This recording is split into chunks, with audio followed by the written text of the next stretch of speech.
Israël connaît le paradoxe apparent d'un Dieu proche des humiliés et loin de ceux qui ont la tête haute. Les humbles sont tout simplement ceux qui sont ouverts à Dieu et dans lesquels sa parole et donc la plénitude de sa sagesse peuvent se répandre.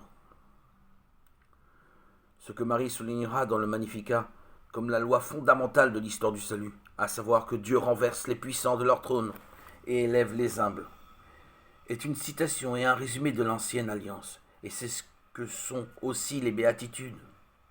Ce qu'est pour Jésus le simple déclaré bienheureux, l'histoire d'Israël a préparé de longue date.